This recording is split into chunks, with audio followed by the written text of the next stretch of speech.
Hello,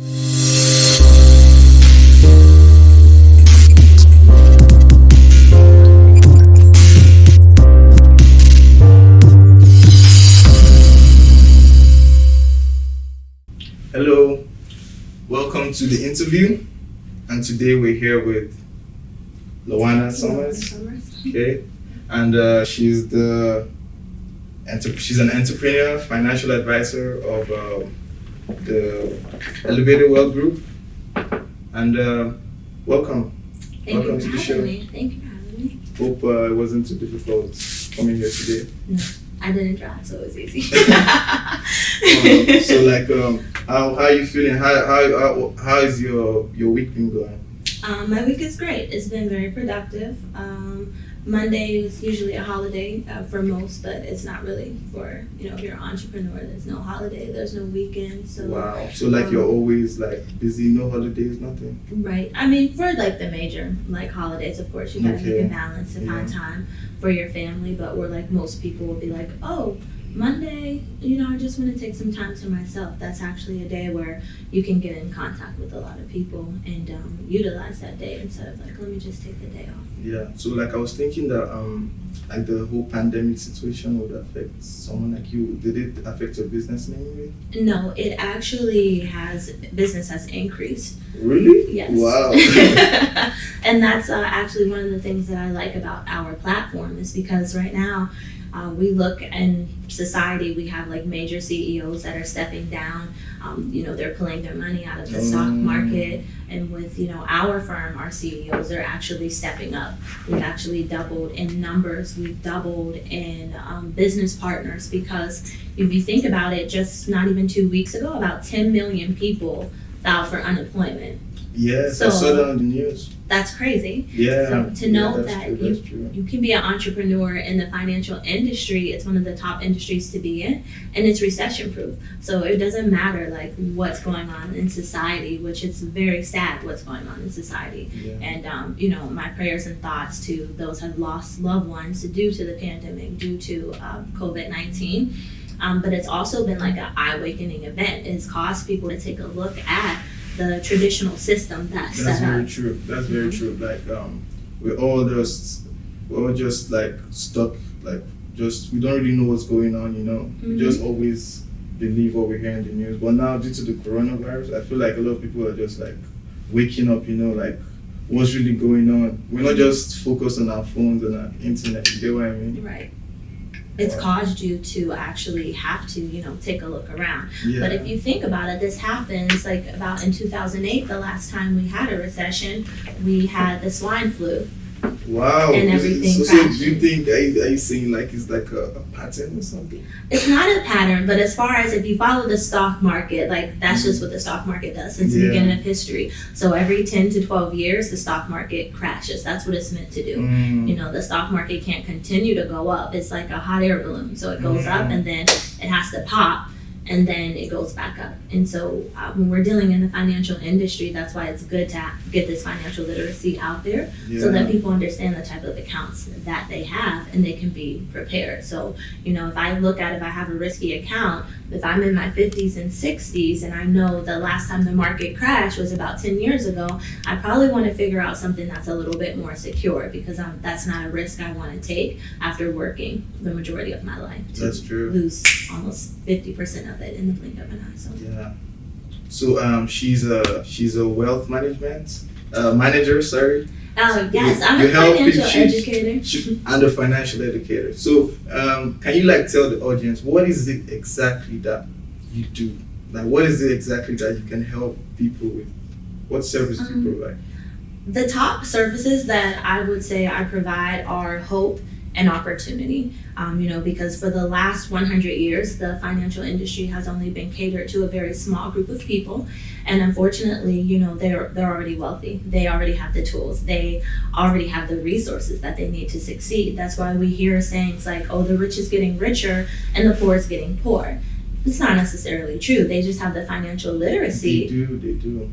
that 95% of the country doesn't have and hasn't had for over 100 years. And so that's what I do. I should provide hope to show people like that are stuck in that's what's considered that rat race of maybe working 2-3 jobs, going to school, trying to take care of kids, and just sometimes you just get hopeless, like, you know, so this is just the way it's going to be. You know, I'm just going to work for the rest of my life, but it's not. So we provide the financial literacy that was once upon a time only reserved for a small market or only reserved for what was considered wealthy, and provide that to everybody. Everybody so basically your ideal customer, or like your ideal client, is just anybody. Basically, they can contact your firm, and you guys can help them manage their finances. Absolutely. We teach people we have 6 concepts that we focus on, and that's pretty much, you know, budget, manage, and then after you budget, and then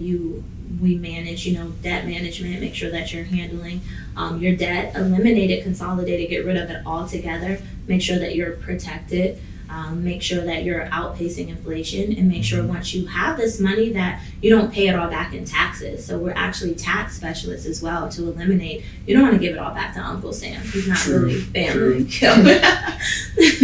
No, that's true. That's true.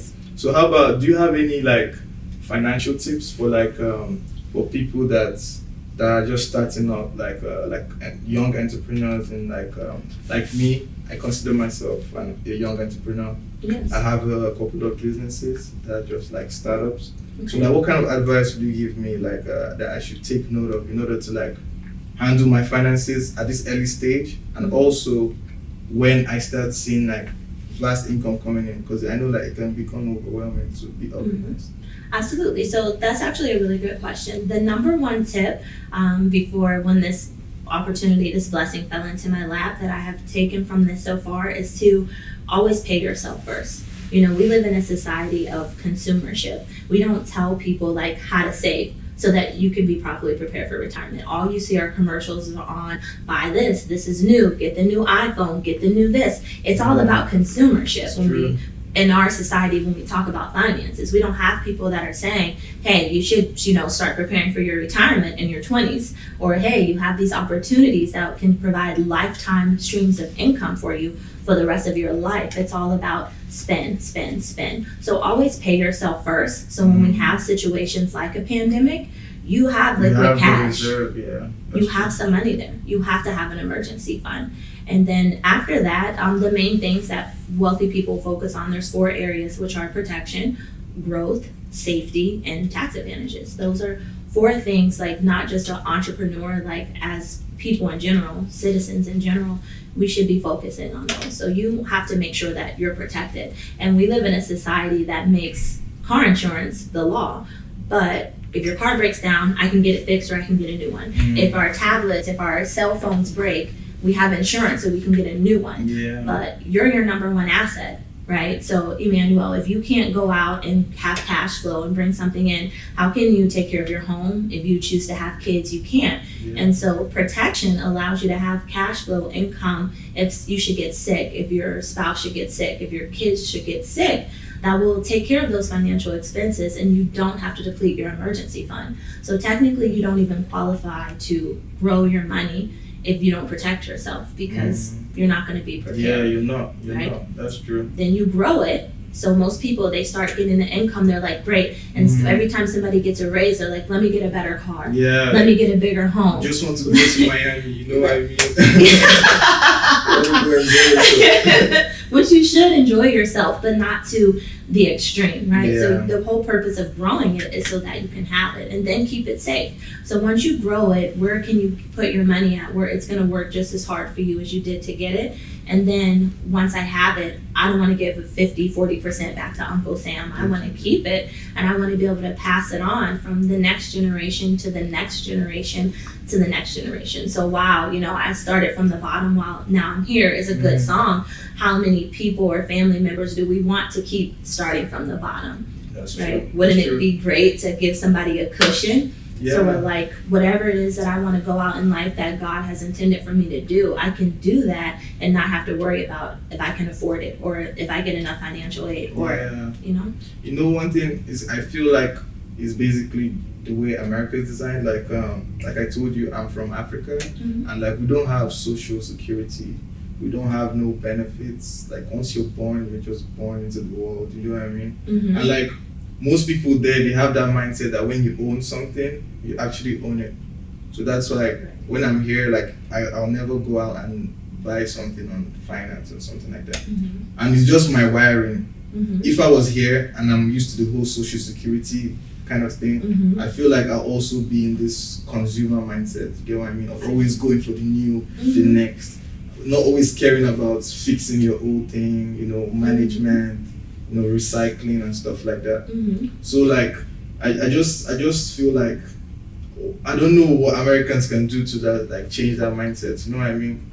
Yes, well, it starts with financial literacy. I know because I was one time the same way. Like, if you could ask me, like, how much do you spend on groceries a month? And I'm like, I don't really know. You know, we have our debit card and we just swipe our cards, you know. Yeah, we just swipe every day. We're not allocating where our money is going. How much do you spend in gas a month? I'm like, that's a good question. I mean, you have an idea, but it's not something that you're focused on. And it's like anything else in life. If you don't make it a priority, then it's not something that's on your to-do list or that's something that you're focused on. So for sure, sharing that financial literacy will allow people, like you said, social security. We like to call it so-so security. Like, it's just so-so. Like, yes, you're getting paid that for the rest of your life, but the average social security check is between $800 to maybe $1,200.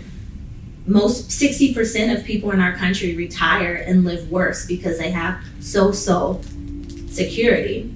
But they've been brainwashed to feel like this is why I should work at 8 to 5 because it's stable. Because it's you can secure. Get anything you want. You can go to Best Buy and grab any device. You can go to Tesla and get a new car. But it's really not your car, you know? It's a sad loop. But like with the whole like financial like management and like budgeting and like planning your finances, don't you think it's like quite difficult to like follow this like schedule? Because like me personally, I find it difficult to follow my schedule. Like in a week, I'm gonna spend only $200 or $100, and then boom, I've gone overboard. You know, and it's not like it's intentional. It's like I almost feel like I had to spend that money. Why? It's like, I don't know. It's just like I have to spend it. It was like things come up during the week that I didn't plan for. And I just have to spend the money. So like, what kind of advice can you give to someone like me? Because I know there's so many people like me out there. So first of all, usually the reason why we do the things that we do anywhere in life, whether it's with our finances, whether it's working out, whether it's a family, it's because it's a habit. So it takes 30 days to create a habit. So create a habit of saving versus a habit of consuming. And so yes, it will probably be hard at first because you've had a different habit for several years. So now you're going to take something that you've been doing for years and be like, try to change it. And nobody likes change, especially if it's outside of your comfort zone. But you can start off small and say, okay, this month I'm going to focus on making sure out of every check that I get, I'm going to save $20. No matter what, because you're spending it regardless. So why not pay yourself instead of paying somebody else? Then the next month, say, okay, I'm gonna do $30 this month. No matter what, every time I get paid, I'm gonna put $30 into my savings account. So then for 30 days, you've created a habit of saving. And then the more you do it, it's like anything else, the better you get at it. Practice makes perfect. So then you're to a point where you're like, wow, those shoes look amazing, but they don't look more amazing than that additional $200 I have in my bank account, because now you're focused on and why. And you have to have your why for doing things. You know, so like most of the people, they go to work because they want to take care of their family, or they want the house, or they want this. So that's your why. But don't let your whys become your excuses, right? Because you work because you want to take care of your family. So if you're spending the majority of your money, how are you technically in a position to care for them, or for their future, or for future generations? And so that's how you get into a pattern of breaking chains, breaking cycles, and becoming a society and a culture that's leaving behind wealth instead of debt. Instead of debt, that's true. 80% of people in our society leave behind debt and they have like GoFundMe's and things like this, and they're leaving their family that debt instead of leaving them wealth. That's true. Nobody wants to do that. Mm-hmm. Nobody. Like, you're really literate in this whole finance thing. Like, I'm really happy that you came here today, honestly. Thank you. So like how long have you been like in this finance thing? Have you always been doing this since uni? No, I have only been doing this for, I'm gonna be going on a year and a half, maybe 2 years. Wow. So like, how did you get into this area? It just fell in my lap, honestly. Just like, you're going to Walmart and just like, hey, well, I was actually working, mm-hmm. and I was talking to a lady about, just ran a customer about, she was asking about skincare, what type of skin products do you use? It was so random. And so, we started having a conversation. I was helping her. And then she told me that she worked in the financial industry. And I was like, that's crazy that you said that, because I said, this year I'm going to just work on getting my finances in order and, put a plan together. Any door that opens for me, I'm going to at least walk through it, because I'm somebody who people would be like, hey, are you interested in this? And I'll be like, no, I'm good. No, I'm fine. And so I was like, you know what? She presented the opportunity. She was like, you should come hear this information. I'm a financial professional, and I can help you with that goal that you have set forth for this year. And so I went. I said yes, and then my life has been completely different. Wow. It changed my life forever. So not even like the person that I was like a year and a half ago, 2 years ago, is not even like the same. Wow. No, that's really fascinating. Mm-hmm. That's a really inspiring story. It's good to step out of your comfort zone, you know what I mean, and just do something new. Yes. And I know that you're going places, definitely. Before you know it, like, you'll be working with Jeff. You know Jeff?